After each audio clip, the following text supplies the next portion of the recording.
All right, Mark is here joining us from Castiron. Hi, Mark. Hey, Carlos. How are you?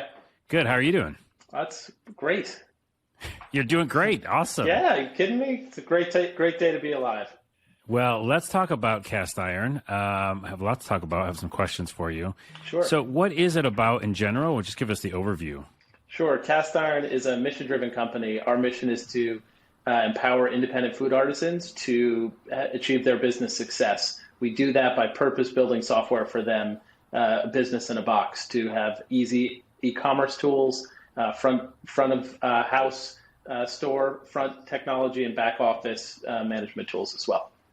Yeah, it's basically website building, but also inventory management. And I saw on the website automated marketing, which seems really important. So maybe go into a little bit of that marketing aspect, because I feel like that's really important for any new business starting out. Sure. We address a couple of main pain points. One is their ability to grow their business, and giving them the tools to do that. They have to be dead simple to do. In technology, we can make it really easy for our artisans to market more effectively. So, for example, we have a regular shop update email that goes out to the newsletter list that we help them build. And we automatically pull images and products from their storefront and give them the opportunity to send those out automatically, so they can just set it and forget it. Oh, that's cool that you pull the images automatically. Yeah, because again, people have to do that. Yeah, exactly right. We make it really, really easy to happen. We have, for example, automatic coupon creation. So when you go to the site, you can sign up when you go to an artisan storefront, you can sign up for their mailing list. And when you do, in return for that email, you can get 10% off, or 15 or 5, whatever the artisan wants to do. And we make it really, really easy. Well, speaking of different features on a website, building system, Shopify comes to mind, just because I think of how I'm going to normally sell something online. What do you think the core differences are between you and them? I mean, obviously yours geared towards food, but yeah, well, it's also much more than that. And Shopify is awesome. Shopify is a horizontal behemoth. You can sell anything, anywhere with Shopify. They are a mile wide and an inch deep. They are something to everybody. Castiron is everything to one type of artisan, and that is the independent food artisan.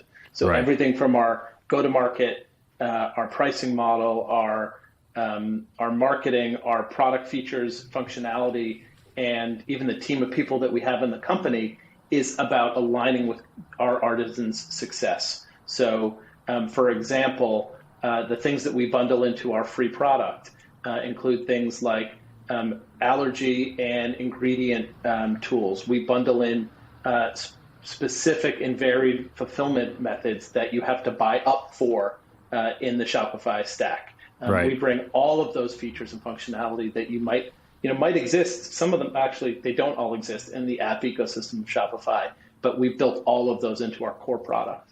Right, you're specializing on that vertical. That's right, and that makes a lot of sense. Yeah, and when you do that, it gives you the opportunity to really immerse yourself with your customer and align with them. We've spoken to thousands of these independent food artisans. They're making unbelievable sourdoughs or custom cakes or kombucha or hot sauce. They are selling on Instagram or Facebook saying DM to order or fill out this Google form, and it's just incredibly inefficient. And something like Shopify or some of the other tools out there don't necessarily make their lives any easier.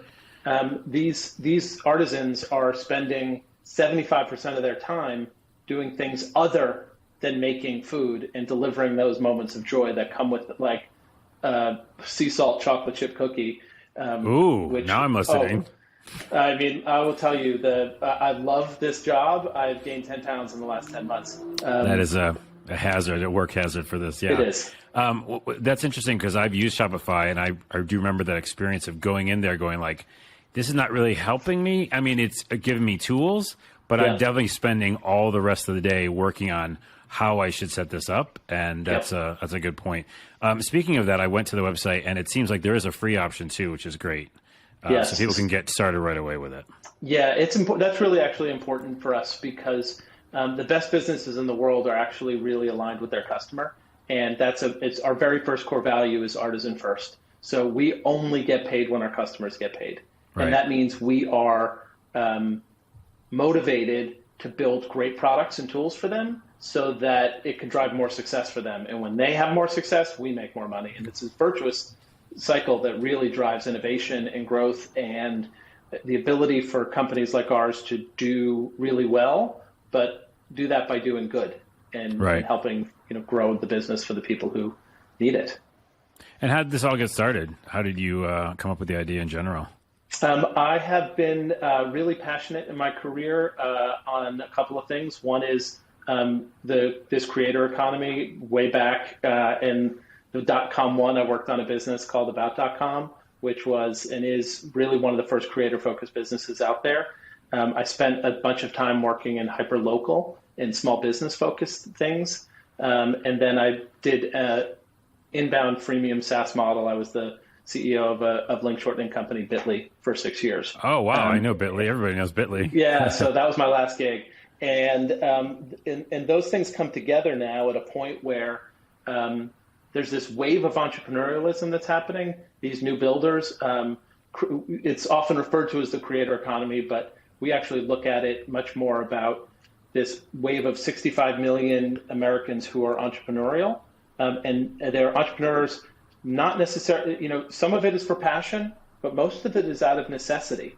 And these new builders tend to be over 40, not men and not white.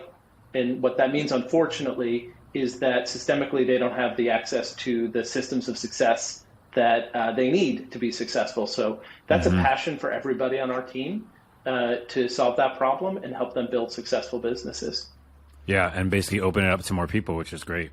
Yeah, I think it's going to be I think the independent artisan, whether it's food or other categories, is a really important engine for the economy and for the future as technology continues to evolve.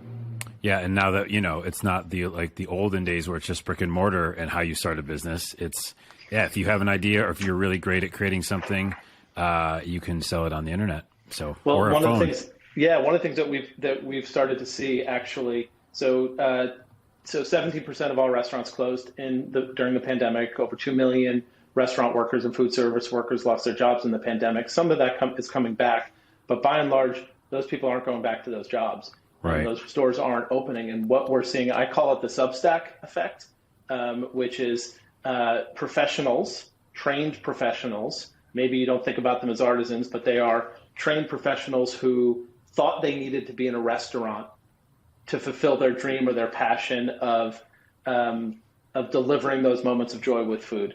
And so they're saying, I'm not going to go back and work for Danny Meyer as a third-tier sous chef chopping onions all day or making cookies. I'm going to put up a cast iron site and sell $20 Madeleines in the West Village. Yeah. And they can be independent. They'll make more money. They have more control of their life and all of these things to deliver on that passion or dream of theirs. Yeah, and then they're getting their creations out to people directly. That's right. What are you excited about in general, kind of a broad question, about the future of food and technology, just in general?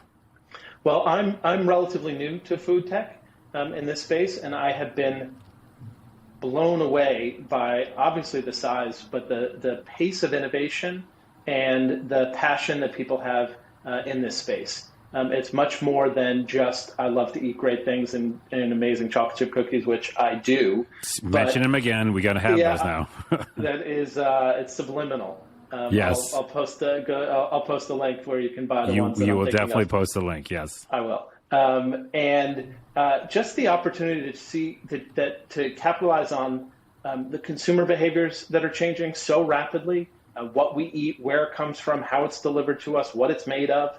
The amount of investment, and I've 25 plus years in venture-backed startups, and the amount of money and attention and capital that's flowing to this space bodes really well for innovation. And it's that intersection that's really exciting.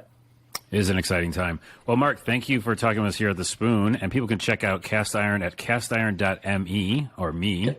And thanks again for being here. No problem. Thanks for having me.